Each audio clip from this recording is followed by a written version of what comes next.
Thanks, Des. Am I good? All right, so I want to go over some simple things for everyone to be implementing today after probably being a little frustrated about the world around us. Is that fair to say? You can take stuff on, you hear all this information, and it's like, okay, now I'm stressed out, and I don't know what to do, and I don't know how to improve it going forward. So my whole goal is to give you some implementable, I don't know if that's a word, I'm going to make it up, and things to be doing starting today to actually improve your health, both now and then going forward too. And what's really, really frustrating is it's hard to make choices if you want to base it solely off of health. Because there's this thing called greenwashing. Have a lot of people heard of that? It's where in marketing, they're going to label something a certain way to try and draw your eye to it. And it's becoming more and more popular to make the natural or the healthy choice, right? So they're going to label something and color it a certain way and say, hey, this is better for you. Meanwhile, they're getting a higher ROI or higher return on their investment because they can bump the price up and say, hey, this is better for you when it may not really be that better for you. Very, very frustrating. We spend a lot of time going over different supplements, things to be doing for your body because honestly, there's a lot of junk out there. There's a lot of things that are labeled health or labeled natural, whatever word you want to use, that honestly aren't that much better. They just have a cooler new branding, right? And this is what that stems from. This guy's really funny. He has a podcast called The Genius Lifestyle, and he wrote a book called The Genius Book. His name's Max Lugavere. I never say his name right. But this is what he says to do for the detox fit tea. If you guys have ever seen that, all right, he's saying basically, you think about it, is this good for me? Someone told me I'm going to lose weight if I drink this. In reality, you should probably just throw it away. It's an acute solve for an actual more chronic issue. What that's basically doing is this, is I'm going to keep it PG, but it's basically saying, hey, we're going to force things out, but not ever actually build health in the gut. So once we get off of it, we get more inflamed again and it just starts to cycle over and over and over again. You shouldn't need to have to rely on fit tea to have health, right? There's a lot more to it than that. And going back to the greenwashing, in 2016, $707 billion were spent on advertising in the health and wellness market. That's B with billion. In 2021, they're estimated to spend over $800 billion. In those 4 to 5 years, we're seeing this staggering, huge increase in trying to label things so that they can have more of your money, right? That's so frustrating. We want to be able to do things that support our health and see our health improve, but we don't even know where to go and what to look for, and we end up buying something, and we're like, oh, this is great, and then people come in, and they show it to me, and they get all excited, and I'm like, hey, I'm really sorry, but that's actually not going to help you that much. Let's figure out some long-term solutions for that. So please let me know before you go and buy things like this. This actually goes back to talking to my mom a lot about this, is that she always feels like there's something new in the health world. There's a new diet, there's a new exercise regime, and everyone wants to sell you something. Right? They want to sell you on this exercise plan and this thing to be doing at home. Or they want to sell you on this diet. And also with that diet is my book, my recipe book with it, and this supplement, this one thing. And it's always attached to something. They're increasing their bottom line. And meanwhile, our bodies, and unfortunately, can have the ups and downs of them trying to make money off of us, right? And our choices. And us thinking we're making healthy choices. It's really, really frustrating. I want to set some foundational, ground level things for you guys to be doing to improve your health rather than relying on the new marketing thing or the new this or the new that. That gets old. We can be deceived so easily by how things are labeled. One of the really, really popular diets right now is called the Keto Diet. In and of itself, there's some really good foundational things to it, right? Eating more whole foods, you're limiting your carbs, your refined carbs and all that stuff. But they know this, so they want to label things as keto. But I took organic chemistry. When I read all the ingredients on this list, I have to break it down syllable by syllable myself to see what's even going on here, right? That's not what it should be. It says keto-friendly cereal. You think, oh man, this is great. This is from the Food Bay, by the way, and this is actually in a lot of health markets now, labeled keto. But then you read and you see all these ingredients, natural flavor, canola oil. I'm going to go on and on and on with that. And even yet, Taco Bell wants in on the game. They went in on the natural, healthy thing for you. And they say, hey, here's a keto-friendly snack at Taco Bell. So you can drive through Taco Bell and be like, yeah, you know what? I'm making a better choice for myself. Look how long this ingredient list is. Right?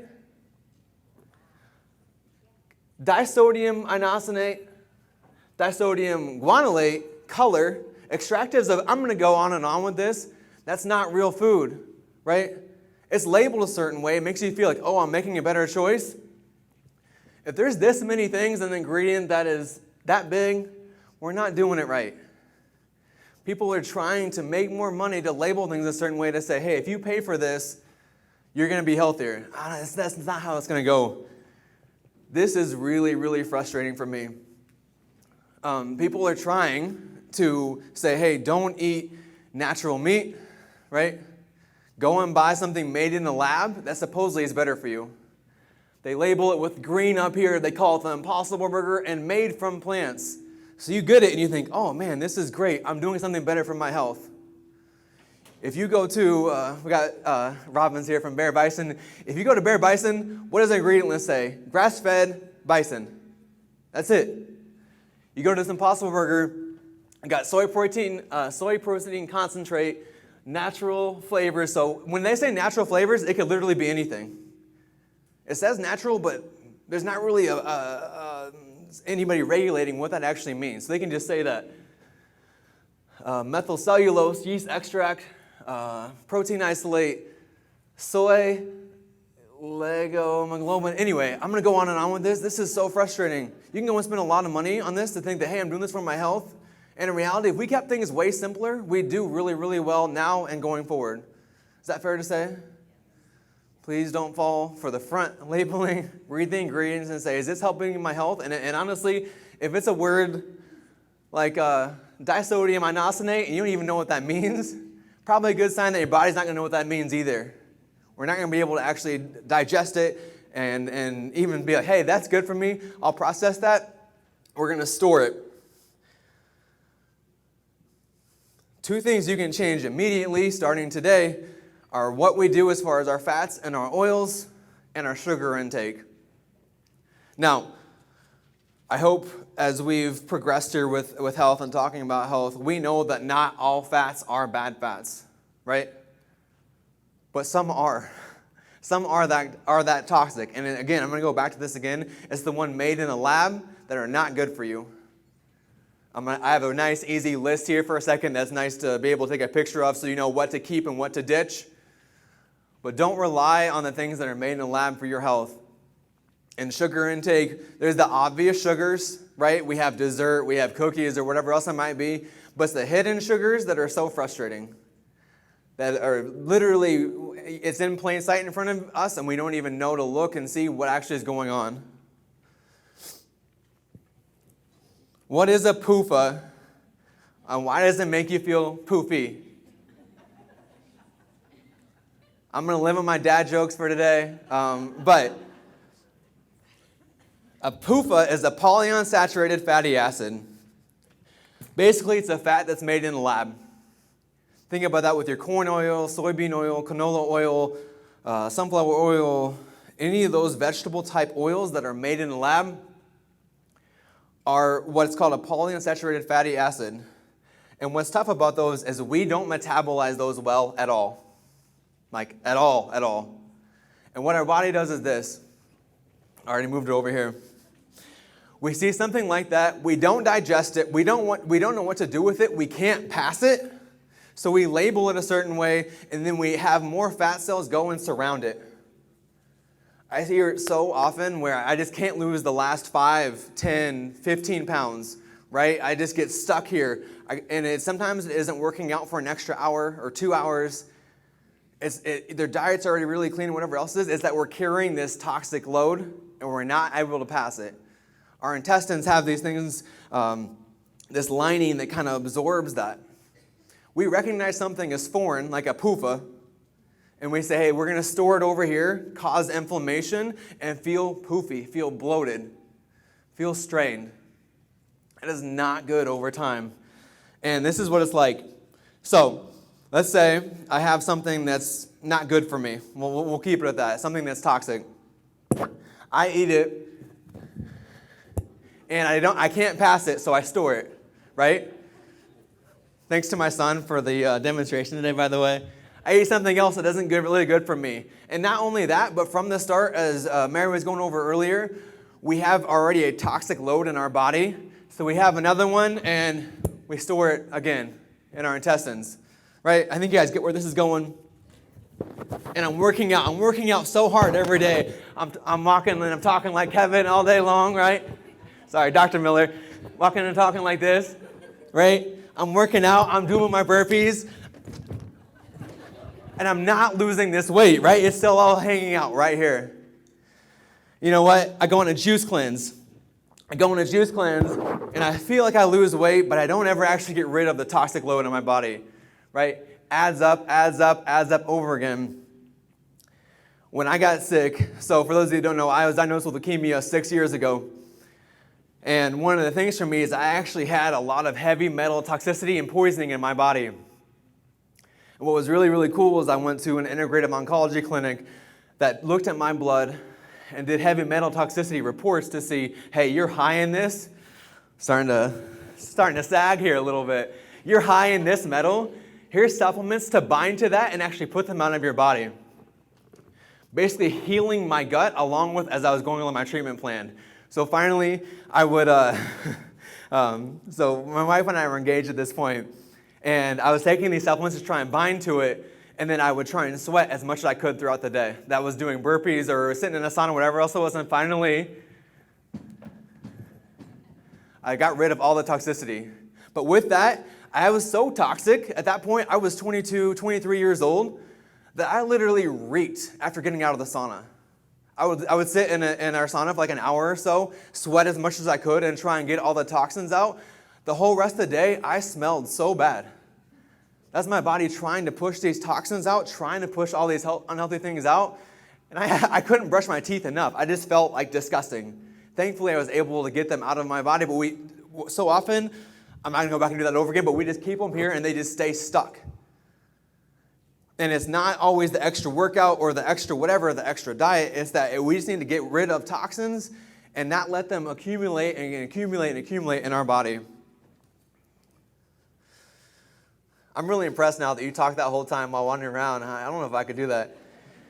Here is a slide to be able to take a picture of and creating daily habits to improve your health by what you cook with, what you cook in, and what you cook and use on whatever else it might be.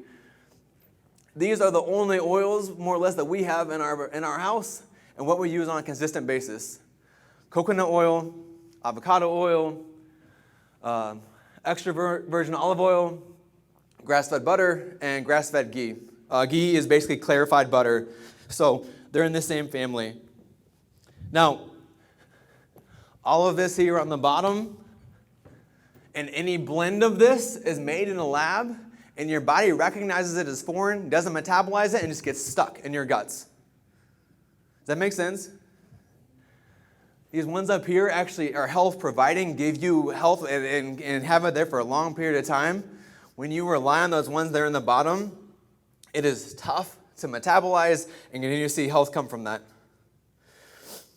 Now, so many people come into our office and say, hey, you know what? I've done really, really good about limiting my sugars.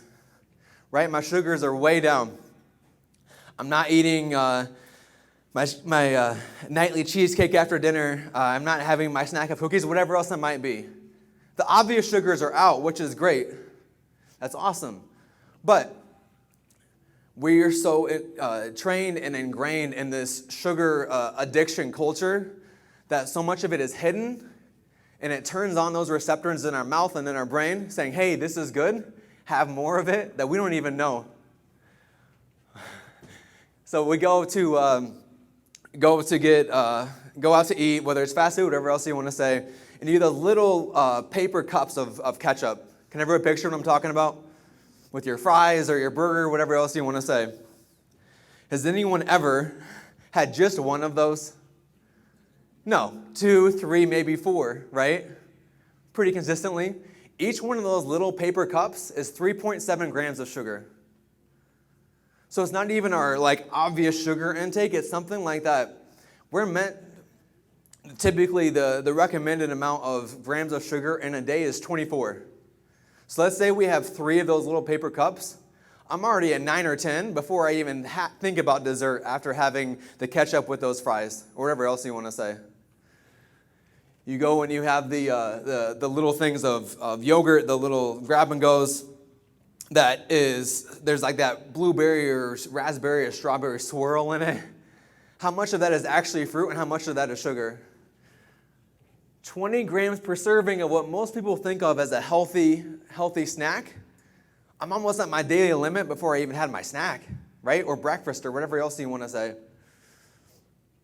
And this was one that I definitely fell a victim for this when I was in college.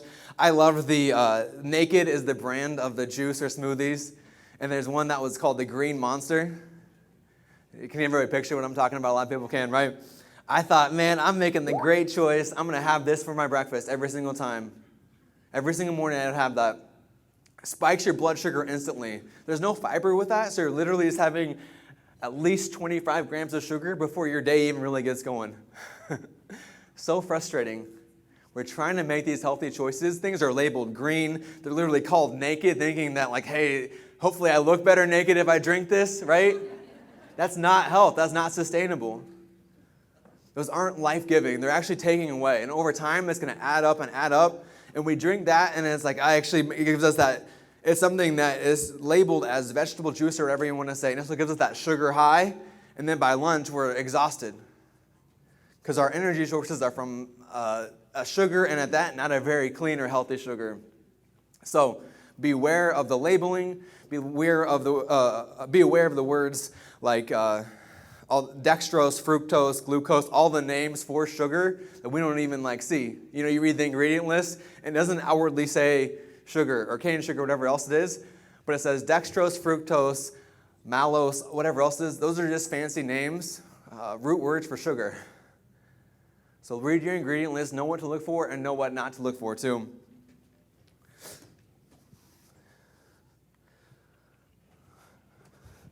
There's some really cool MRIs and CT scans done of people's brains of working with rehabilitation and addiction. And basically what they show is that sugar can be so addictive for you, and it's so tough to kick that addiction that we don't even know where to start, how to do it, and we have that brain fog and the headaches and the migraines and all that stuff simply coming from what we put in our body, what we drink, what we eat, and everything like that. And what's so frustrating, as with many things like that, is we're exposed to it at a young age where, sorry, this is cut off a little bit here, but the leading baby manufacturer of food, the little canned foods, those have sugar added to them. So if we have that at a young age, our brain's already saying, hey, this is normal, this is what food is, right? We're retraining our brain at a very little age. So then when we're 24 or 25 and we have these sugars, whatever else it is telling our brain, hey, this is good. Hey, this is good. This is addictive. It is so tough to kick that. So I feel you. When I talk about sugars, it's very, very frustrating.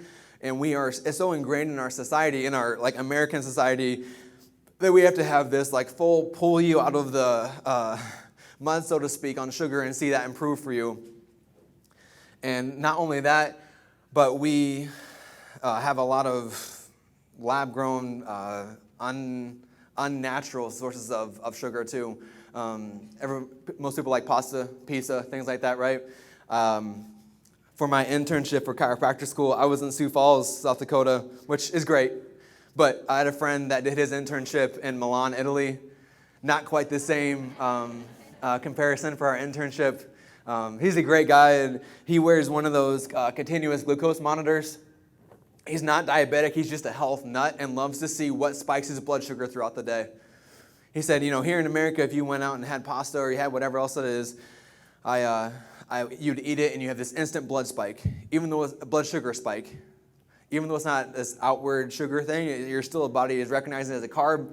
digesting it, and it's spiking your blood sugar. He said, I was in Italy and I was walking down the streets. I'm really jealous. I shouldn't have my jealousy on you guys, but he would be walking down the streets in Italy and he'd watch somebody literally making the pasta in front of him or making whatever you want to say. And he'd eat it and he'd have his glucose monitor on still and it wouldn't spike his blood sugar.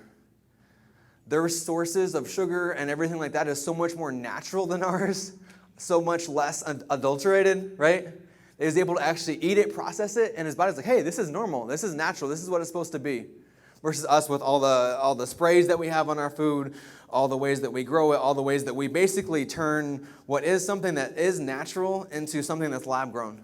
Our body recognizes that and it's not healthy.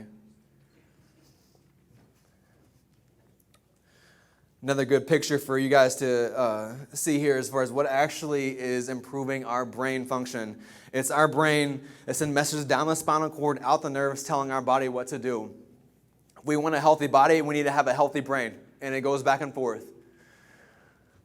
I've already talked about this a little bit, but healthy fats like omega-3s, and that's a picture of salmon, an odd picture of salmon, but that is salmon. Spices like turmeric, eating your dark leafy greens, right? Smoothies, whatever else is, blueberries. Those are really, really good as far as improving your brain health. When you have less brain fog, when you have more clarity, you can think straight and your body can do what it's supposed to do, you're going to be able to heal and function a lot better. If from the start, if our brain isn't doing what it's supposed to do, it's tough for everything else to work properly as well. Make sense? Now, what's really cool about that, and being a chiropractor, we get to talk about the brain, talk about the nervous system and our effect on it. Get my markers out here. So, I think if you talk to Dr. Miller and I both, we would say that being able to see people get out of neck pain, back pain, and whatever else they might be getting out of pain is really, really important, and it's fun, and it's cool to be a part of. But when you see people's neurology change, and their body start to heal, and this self-healing prospect, and people have improved headaches, they have improved their blood pressure is normalized, whatever else it might be, their body's functioning the way it's supposed to, that's really, really powerful. He talked earlier about the neurology and immune system correlation. I'm going to get a little nerdier and talk about one specific nerve that is really, really powerful. It's called the vagus nerve, and it's called the wanderer because it goes throughout our body and it has a lot of different effects. So if you guys want to try and memorize it or remember it, think about Vegas like the Vegas Strip, and somebody's had a little too much, and they're wandering down from the Bellagio to all the different parts of the Vegas Strip, and affecting the foot traffic and the street lights and everything else as they're hobbling around. Does that make sense? So the vagus nerve starts at our brainstem, goes down and goes right near C1 here, and affects the heart, the lungs, stomach, and so many other things. There's a lot of different nerves that we can go into, but I'm focused on this one specific one today, and the research is getting more and more clear about how much chiropractic has an effect on it. So, bear with me on my drawing here.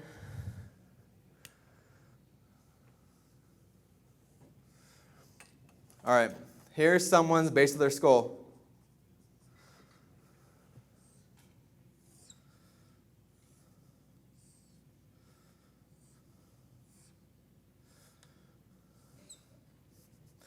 Here's the very first vertebra and the second. Doesn't make sense how if that nerve flows down just like this and actually crosses through here and then wanders out, if it has functions as much as the parasympathetic function we'll get into in a second and gut to brain function, if it crosses right there and we adjust that bone, does it make sense why your body would start to heal and function better? I'll tell you that more in a second, but basically when you adjust this upper cervical area, so the bone's right here, it affects vagal tone and the vagus nerve. That nerve goes down and says, hey, we're in a state of rest and digest, tells the heart to calm down, the lungs to calm down, and the gut to actually start to metabolize and break down food.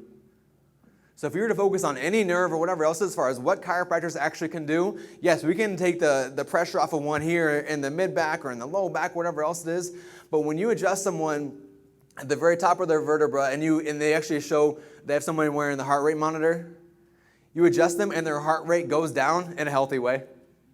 After they adjust the very top bone, Basically telling your body, hey, you can rest, you can digest, and you can do what you're supposed to do. I believe we spend way too much of our life and time in a